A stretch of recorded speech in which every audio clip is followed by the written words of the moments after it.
Welcome to episode number 5 of Three Questions with Steve. Three Questions with Steve is a weekly series where we talk about people's feelings, experiences, and perspectives after over a year of pandemic living. Today, our guest is Randy Ellington. Randy is an IT systems analyst for the Center of Elders Independence. I know Randy is a Toastmaster in Northern California's District 57, where Randy served as district director. Randy, welcome to Three Questions with Steve. It's a pleasure to be here, Steve. Well, thank you for joining me today. Now that we're seeing light at the end of the pandemic tunnel, I'm going to get right to it and ask Randy our three questions. So Randy, how are you doing? I can't tell you how well I'm doing right now. After going through a year of the pandemic and some of the challenges before the pandemic, health challenges, I'm at a point in my life where I think things are coming together. I feel great. Fantastic. What have you learned over the past year? Wow. That's an interesting question. I've learned a lot of things. I've learned how the importance of solitude can help a person reflect. I've learned that it's never too late to revisit where you are, and if you want to make changes, you can make changes. It may take a while, but there is a pot of gold at the end of the rainbow, so to speak. In other words, I was able to reach a lot of the goals that I wanted to achieve. I also learned that nothing is so critical in life that you can't stop and revisit where you are. I've learned about religion. I did some study on religions. I learned a lot about the value of friendship. I lost a couple friends through the pandemic, and I realized how fragile life can be.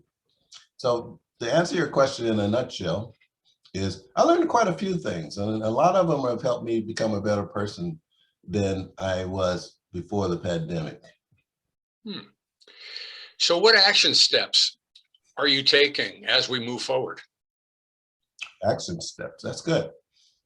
Well, before the pandemic hit, I was in this, I was the proverbial hamster in that little wheel that they are running in, where it's going nowhere, but they're running as hard as they can, and they have no time to stop. So some of the action steps that I'm taking now have been to try to improve my living arrangements. I'm not particularly happy with where I'm at, and I suffered a lot before the pandemic, but I wasn't doing anything to improve it. Also, to try to keep my brain active. I started seeing some, in the downtime, I started seeing some evidence that there was some cognitive decline going on. And so I wanted to try to keep my brain active. So some of the action steps I have is constantly trying to focus and grow and use my brain a lot. Another action step I was doing in the middle of that pandemic, but I kind of stopped and I have to start doing it again, is exercising, which also has a lot to do with your cognitive abilities. Saving money, got to try to start saving money. I have friends who are retired and I'm beginning a new career. So I'm trying to save some money so I can have some time for myself and I can catch up with them on the golf course.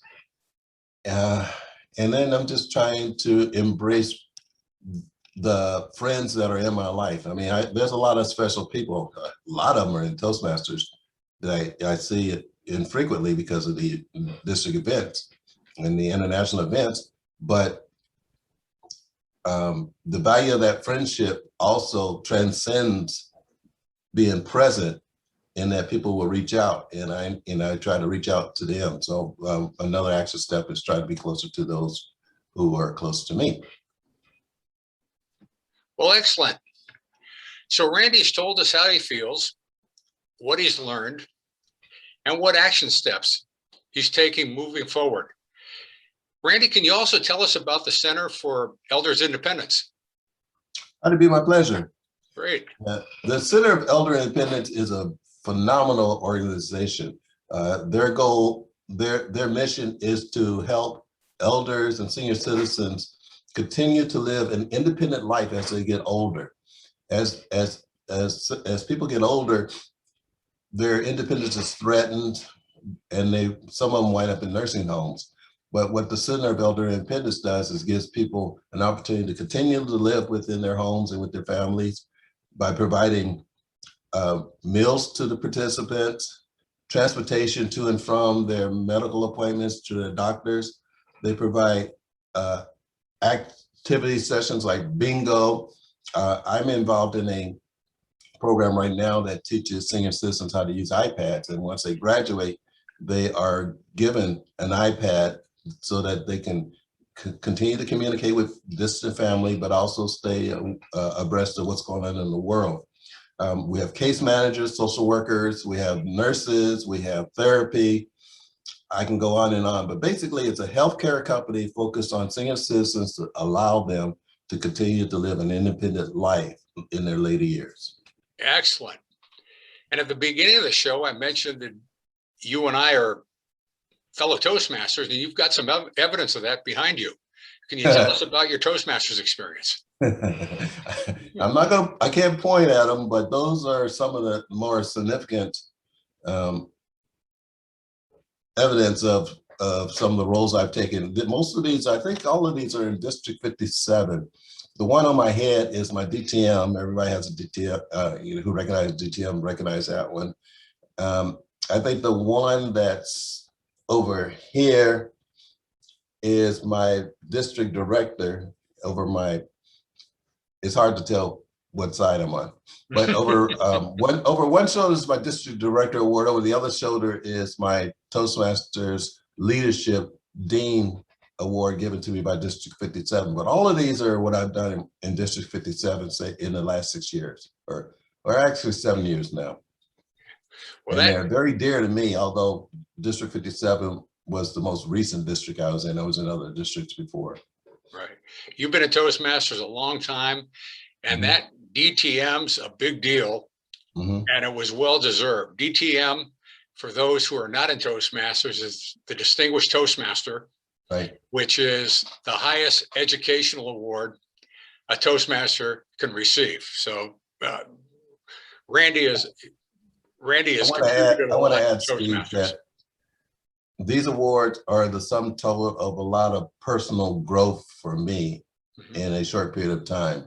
The awards are great, they're great to look at, but they really have a personal development content to within my growth as a person. I've grown tremendously as a result of what you see on this wall. Well, that's excellent. So thank you, Randy, for being on the show today. And to all of you watching and listening, how are you doing? What have you learned? What action steps are you taking as we move forward? Please leave your comments in the comments section. And also, while you're at it, please like, share, and subscribe so this message can go far and wide, and we'll find that shining needle of common ground in that haystack of fear.